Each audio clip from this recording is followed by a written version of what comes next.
मुंबई शहर में रहने वाली गायत्री के 3 बेटे थे। उसके 2 बेटों की शादी हो चुकी थी। घर में 2-2 बहुएं आने से अब गायत्री को आराम करना चाहिए था। उसे घर के कामकाज से छुट्टी ले लेनी चाहिए थी, लेकिन गायत्री ऐसी नहीं थी। वो तो आज भी दोनों बहुओं से ज्यादा ही काम करती थी। एक रोज, लीजिए जी, चाय पी लीजिए। अरे अपने बेटों को भी कभी सुबह सुबह उठा लिया कर। अरे मैंने आज तक अपनी दोनों बहुओं से कुछ कहा नहीं, तो बेटों को क्या ही कहूंगी। खेलने कूदने की उम्र है बच्चों की। चैन की नींद सोने दो अभी, और अब ज्यादा बहस मत करो। चलो जल्दी से चाय पीने। तभी उसके दोनों बेटे भी हॉल में आ जाते हैं। गायत्री उन्हें भी चाय देती है। वो चारों चाय पी ही रहे होते हैं कि तभी गायत्री की दोनों बहुएं सुमन और पायल भी अपने कमरे से बाहर आती हैं। ये देखो, हमारे पतियों को हमसे पहले ही निकलकर बाहर आ गए। ये नहीं कि हमारे उठने का इंतजार कर लेते।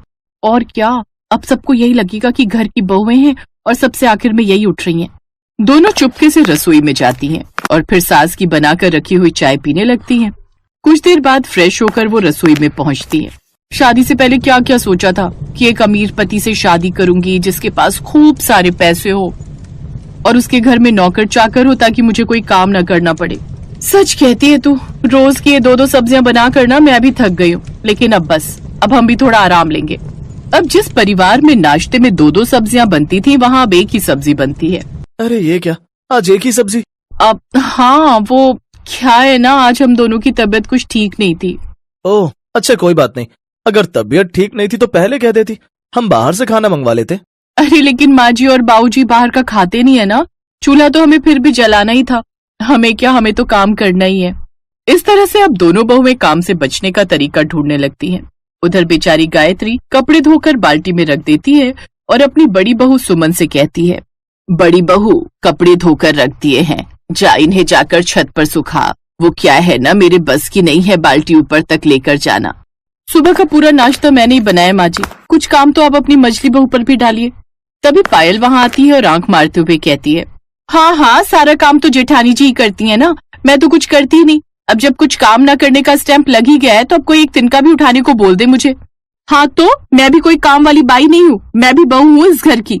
दोनों देवरानी जेठानी आपस में लड़ने लगती हैं, जिससे दुखी होकर आखिर में गायत्री खुद ही वो बाल्टी उठाकर कपड़े डालने छत पर चली जाती है।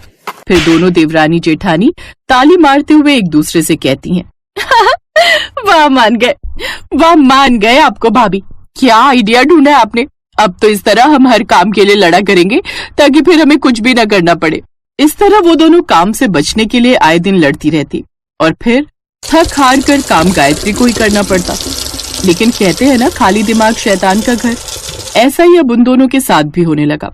वो दोनों दिन भर मोबाइल चलाती रहती और सोशल मीडिया पर लोगों की पोस्ट देखकर जलती रहती। ये देखो, कोई सिंगापुर जा रहा है, कोई मनाली, और एक हम है जो पास वाले ढाबे से रोटी खाकर आ जाते हैं। ओ पायल, अब जिसकी जितनी चादर होगी वो उतने ही पैर फैलाएगा ना। हाँ, जिसकी जितनी औकात होगी वो तो यही सब बोलेगा। बिल्कुल ठीक कहा तुमने। हमारी अब ऐसी किस्मत कहाँ कि कहीं बाहर की ट्रिप कर सके। ये कहकर दोनों अपने कमरे में चली जाती हैं। एक रोज गायत्री अपनी बहुओं के कमरे में जाती है, जहाँ वो देखती है कि हर तरफ गंदगी ही गंदगी होती है। छी छी छी, ये तुमने अपने कमरे का क्या हाल कर रखा है। अरे और काम नहीं होते तो कम से कम अपना कमरा ही साफ रखो। ये कपड़े बिस्तर पर फैलाए हुए हैं और ये पर्दे देखो कितने गंदे हो रहे हैं। ओफो माँ जी, लाइफ एक बार मिलती है, फिर हम उसे इन घर के कामों में क्यों खर्च करें। बिल्कुल सही कहा आपने। अच्छा भाभी, आपने सुना वो विशाल मेगा मार्ट में सेल लगी हुई है, चलो थोड़ी शॉपिंग ही कर आते हैं। हाँ हाँ, मैं तैयार हो जाती हूँ। दोनों बहुएं शॉपिंग पर चली जाती हैं, लेकिन अब गायत्री भी उनको सबक सिखाने की ठान लेती है। इसलिए वो जल्द ही अपने तीसरे बेटे अर्जुन की शादी तय कर देती है और अपनी तीसरी बहू घर में ले आती है। गृह प्रवेश के वक्त गायत्री हाथों में प्लेट लेकर खड़ी थी कि तभी बाहर गाड़ी आकर रुकती है। उसमें से अर्जुन के साथ प्रिया बाहर आती है, जिसे देख गायत्री मुस्कुराते हुए कहती है, लो आ गई मेरी तीसरी बहू। गायत्री उसका गृह प्रवेश करवाती है। फिर अगले दिन सुबह जल्दी उठकर प्रिया बाहर आती है तो गायत्री घर की चाबियां आते ही प्रिया को दे देती है। अब इस घर को तू अपने तरीके से चला, क्योंकि इस घर की बड़ी बहुओं को तो कोई चिंता है नहीं। ये रख चाबियां। माँ जी, ये अब कुछ ज्यादा नहीं हो रहा? इस घर की चाबियां आते ही आपने तीसरी बहू को दे दी। हाँ तो अब तुम दोनों को फर्क नहीं पड़ता ना इस घर की जिम्मेदारियों से, तो अब मैं इसे ही कहूंगी। आप चिंता मत कीजिए माँ जी, मैं अब अच्छे से इस घर की सारी जिम्मेदारियां संभालूंगी। अब प्रिया उन सब के साथ वैसे ही करने लगती है। वो सुबह जल्दी उठकर घर के काम निपटा देती और अपने सास ससुर की खूब सेवा करती, जिससे गायत्री भी जानबूझकर कुछ भी तोहफा होता तो अपनी छोटी बहू को ही देती और सब जगह उसकी अच्छाई करती। अब घर में भी हर कोई सबसे छोटी बहू को ही पूछते, जिससे अब दोनों बड़ी बहुओं की अहमियत घर में कम होने लगी, जिससे अब दोनों को अपनी गलती का पछतावा होने लगा। अब वो दोनों भी सुबह जल्दी उठकर घर के हर काम बराबर करने लगी, साथ ही सबके साथ प्यार से रहने लगी। ये देख अब गायत्री को भी अच्छा लगा। अब वो सब एक साथ खुशी खुशी रहने लगे।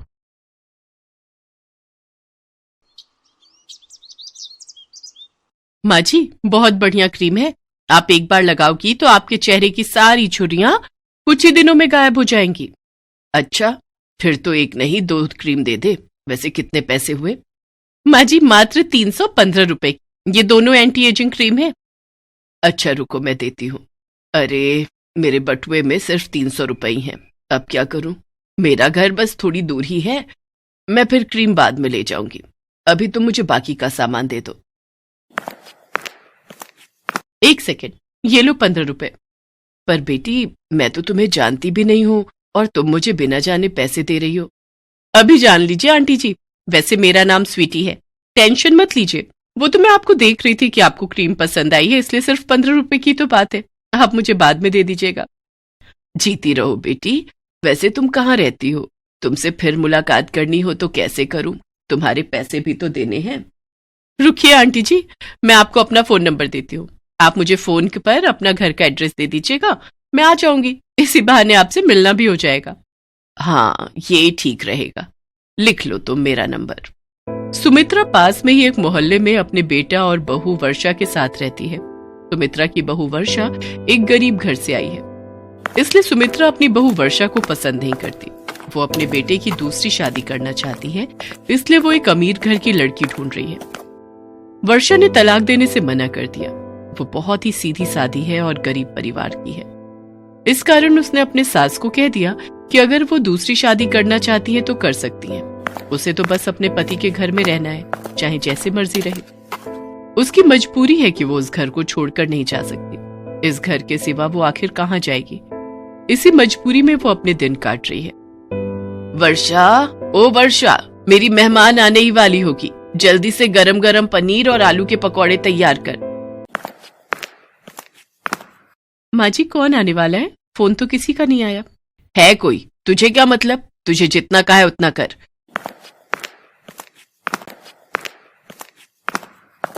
रवि बेटा, थोड़ा देर से ऑफिस चले जाना, मुझे तुम्हें किसी से मिलवाना है। मुझे पता है माँ, तुम फिर से शुरू हो रही हो। कोई ना कोई लड़की ही होगी। मैंने तुम्हें कितनी बार मना करा है कि मुझे दूसरी शादी नहीं करनी है। तू पहले ही अशुभ बातें निकाल दे अपने मुंह से। अगर तूने दूसरी शादी के लिए मना किया ना तो मैं अपनी जान दे दूंगी।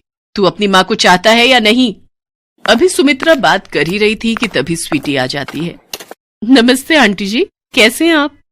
अरे आओ आओ बेटी, घर ढूंढने में कोई परेशानी तो नहीं हुई ना?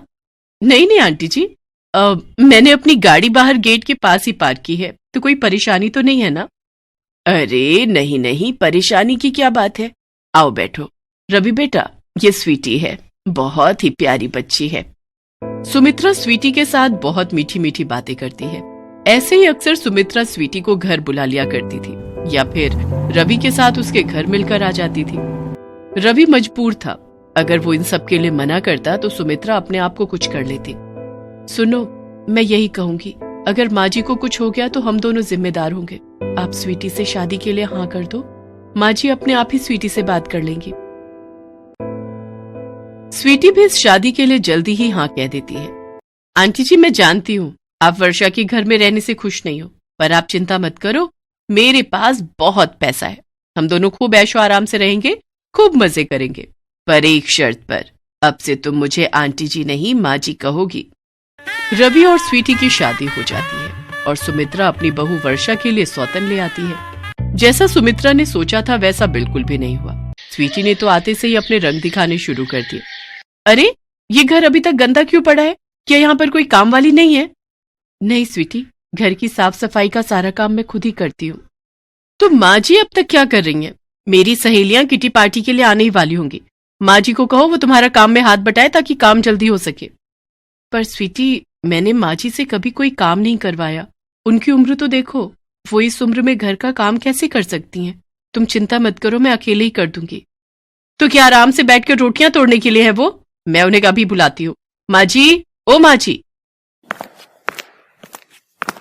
क्या हुआ स्वीटी बहू, तुमने मुझे आवाज लगाई? इस वर्षा ने तुम्हें कुछ कहा तो नहीं? किसकी मजाल है जो मुझे कुछ कह जाए? मैं तो आपको बुला रही थी। जल्दी से झाड़ू हाथ में पकड़ो और पूरे घर में लगा दो। मेरी सहेलियों ने आना है। मुझे पूरा घर शीशे की तरह चमकता हुआ दिखाई देना चाहिए। अब आप ऐसे इस तरह बैठी रहोगी तो घर के काम कैसे होंगे? कैसी बातें कर रही हो स्वीटी बहू? जब से वर्षा बहू आई है मैंने घर के किसी काम को हाथ नहीं लगाया। मैं तो घर के काम करना कब का भूल चुकी हूँ। तो अब कर लो, अभी तो कर सकती हो। मुझे कुछ नहीं सुनना, चुपचाप घर का काम कीजिए। ऐसे इस घर में कोई नहीं रह सकता। सुमित्रा सोच में पड़ जाती है। उसने अपने पैरों पर खुद ही कुल्हाड़ी मारी थी। वर्षा जैसी बहू के होते हुए उसने स्वीटी जैसी लड़की को अपनी बहू बनाया, जिसकी वजह से आज वो इस उम्र में घर के काम कर रही थी। क्या बात है स्वीटी, तेरी तो दोनों नौकरानियां बिल्कुल बेकार हैं। इन्हें तो जैसे घर के काम ही नहीं आते। देखा, इस बूढ़ी नौकरानी ने मेरी साड़ी के पल्ले पर दाल गिरा दी। क्या? रुक, मैं अभी इन्हें सीधा करती हूँ। तुम्हारी हिम्मत कैसे हुई मेरी सहेली की साड़ी को खराब करने की? अब तुम भूखी रहोगी, तुम्हें पूरा दिन कुछ खाने को नहीं मिलेगा। तुम्हारी यही सजा है। रवि कहीं बाहर गया हुआ था। उसके पीछे ही स्वीटी ने सुमित्रा और वर्षा को बहुत परेशान किया। सुमित्रा भूखी प्यासी घर के काम कर रही थी। तभी वर्षा चुपचाप उसके लिए खाना लेकर जाती है। माँ जी, ये लीजिए, खाना खा लीजिए, आपको भूख लगी होगी। पर वर्षा बहू, ये खाना तो तुम्हारा है, तुम मुझे दे रही हो, फिर तुम क्या खाओगी? माँ जी, मुझे भूख नहीं है। मेरे से ज्यादा आपको खाने की जरूरत है। आपको अपनी बीपी की दवाई भी लेनी होती है ना। आप ये खाना खा लो। मेरे से कितनी बड़ी गलती हो गई। मैं अपनी बहू की सौतन ले आई। हे भगवान, मेरी गलती को क्षमा कर देना। वर्षा बहू, तू चिंता मत कर। अगर गलती मैंने की है तो मैं ही इसे सुधारूंगी भी। मैं स्वीटी को घर से निकाल कर ही दम लूंगी। स्वीटी सुमित्रा की बातें सुन लेती है और गुस्से में आ जाती है। क्या कहा? मुझे घर से निकालोगी?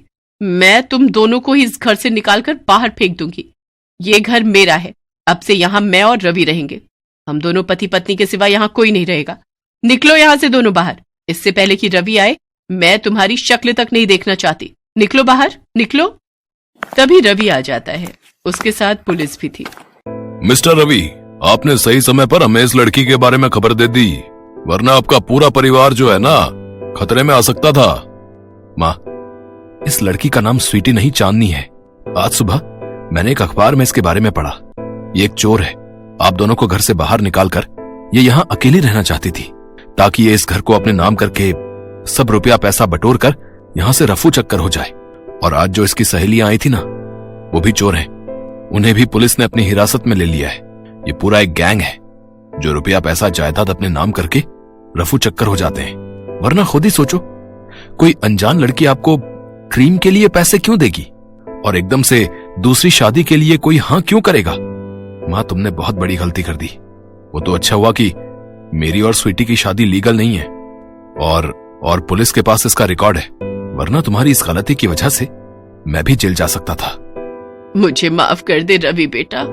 वर्षा बहू, मैंने पैसों के लालच में आकर अपने ही बेटे की जिंदगी खराब करनी चाहिए। इंस्पेक्टर साहब, ये स्वीटी बहुत गलत लड़की है। इसने मेरा क्या हाल कर दिया। मेरी वर्षा बहू कितनी अच्छी है, लाखों में एक है। बड़ी आई थी मेरी वर्षा बहू और मुझे घर से निकालने वाली। अब तू जेल की सलाखों के पीछे जब सजा भुगतेगी ना, तब मेरे कलेजे को ठंडक पड़ेगी।